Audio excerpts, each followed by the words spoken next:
Post ಬಗ್ಗೆ ಇಷ್ಟೆಲ್ಲ ನೋಡಿದ್ರಾ, ಇಷ್ಟೆಲ್ಲ ನೋಡ್ತಾ ಇದ್ದೀರಾ. ಈಗ ನೀವೊಬ್ಬ ಡೈರೆಕ್ಟರ್, ಡೈರೆಕ್ಟ್ ಆಗಿ ನೋಡೋದಾದ್ರೆ ಯಾರಿಗ್ಯಾರಿಗೆ ಯಾವ ಪಾತ್ರ ಕೊಡ್ತೀರಾ? ಅಲ್ಲಿ ತುಂಬಾ ಪಾತ್ರಗಳು ಬರ್ತದೆ ಸರ್. ಅದಲ್ಲಿ ಎಕ್ಸ್ಪೆಷಲಿ ನಾನು ಕೇಳ್ತಾ ಹೋಗ್ತೀನಿ, ಹೇಳ್ಬಿಡಿ ಸರ್. ಹೆಸರು ಹೇಳ್ತೀನಿ, ನೀವು ಹೇಳ್ಬಿಡಿ. ಮೇನ್ ಆಗಿ ನಿಮ್ಮ ಸ್ನೇಹಿತ ಗಿಲ್ಲಿನೇ. ಅವ್ನು ಯಾವಾಗ್ಲೂ ಹೀರೋ ಆಗ್ಬೇಕು ಅಂತ ಆಸೆ ನನಗೆ. ಹೀರೋನೇ ಅವ್ರು ಯಾವಾಗಿದ್ರು ಹೀರೋನೇ. ಹೌದೌದೌದು. Heroine sir? ಹೀರೋಯಿನ್ ನಿಮ್ಗೆ ಎಲ್ಲರಿಗೂ ಗೊತ್ತಲ್ಲ ಸರ್. ಈಗ ಮತ್ತೆ ನನ್ನೇ ಕೇಳ್ತಿದ್ರಿ. ಕಾವ್ಯ. ಸೆಕೆಂಡ್ ಇಯರ್ ಇದಾರ ನಿಮ್ ಸಿನಿಮಾದಲ್ಲಿ? ಸೆಕೆಂಡ್ ಹೀರೋಯಿನ್ ಇಲ್ಲ, ಅಲ್ಲಿ ಇರೋ ಆತರ ಅಲ್ಲ ಸರ್. ಇನ್ ಯಾರು ಕೇಳ್ತೀರಿ? ಇನ್ ಅಶ್ವಿನಿ ಮೇಡಮ್ ಇದಾರೆ, ಅವ್ರನ್ನ ಒಂದು ಅಕ್ಕನ ಕ್ಯಾರೆಕ್ಟರ್ ಕೊಡ್ಬೇಕಷ್ಟೇ. ಅಕ್ಕನ ಕ್ಯಾರೆಕ್ಟರ್ಗೆ ಚಂದ್ರಪ್ರಭಾ. ಈಗ ಅಕ್ಕನ ಕ್ಯಾರೆಕ್ಟರ್ ಸರ್ ಪಾಸಿಟಿವ್ ನೆಗೆಟಿವ್? ಇಲ್ಲ, ಪಾಸಿಟಿವ್ ನೆಗೆಟಿವ್ ಅದು ಕ್ಯಾರೆಕ್ಟರ್ ಡಿವೈಡ್ ಮಾಡದಾಗ ಬರ್ತಾ ಇರುತ್ತೆ. ಅದು ಕತೆ ಮೇಲೆ ಹೋಗುತ್ತೆ, ಆ ಕತೆ ಮೇಲೆ ಹೋಗ್ತಾ ಇರುತ್ತೆ ಅಷ್ಟೇ. ಒಳ್ಳೆ ಅಕ್ಕ ಸಿಸ್ಟರ್ ಕ್ಯಾರೆಕ್ಟರ್ ಕೊಡ್ಬೋದು.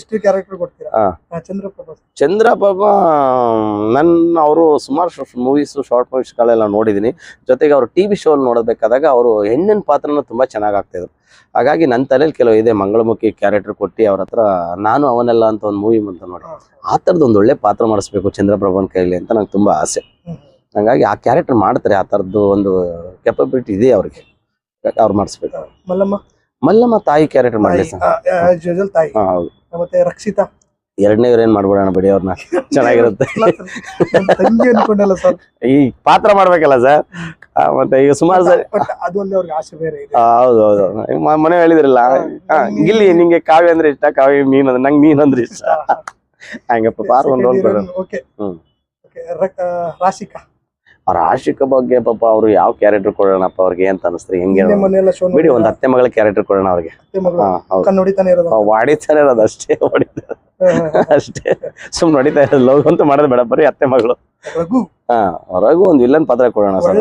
ಕೈ ಕಡಕ್ ಬಾಡಿ ಇದೆ ನಂಗೆ. ಅವ್ರಿಬ್ರು ಕಾಂಬಿನೇಷನ್ ಅಲ್ಲಿ ಪ್ರೇಮಲ್ಲಿ ನಿಂತ್ಕೊಂಡು ಅವ್ರು ನೋಡಿದ್ರೆ ಅದು ಆತರ ಇದೆ, ಪರ್ಸನಾಲಿಟಿನೇ ಹಂಗಿದೆ ಅವ್ರದ್ದು ರಘು ಸರ್. ನಾನು ಎಷ್ಟು ಸರಿ ನೋಡ್ಬೇಕಾದಾಗ ಕರೆಕ್ಟ್ ಆಗಿ ಯೂಸ್ ಮಾಡ್ಕೊಂಡ್ರೆ ಅವ್ರು ಒಳ್ಳೆ ವಿಲನ್ ಆಗ್ತಾರೆ ಅಂತ ನನಗೆ ಅನ್ನಿಸ್ಬಿಡ್ತದೆ. ಅವರು ಆ ಮೊಕ್ಕದಲ್ಲಿರೋ ರಿಯಾಕ್ಷನ್, ಬಾಡಿ. ಅವ್ರನ್ನ ಸೆಕೆಂಡ್ ಹೀರೋ ಮಾಡ್ಬೋದು ಸರ್. ಸೊ ಆಮೇಲೆ ಇನ್ನೊಬ್ರು ಯಾರೋ ಸೂರಜ್ ಇದಾರಲ್ಲ.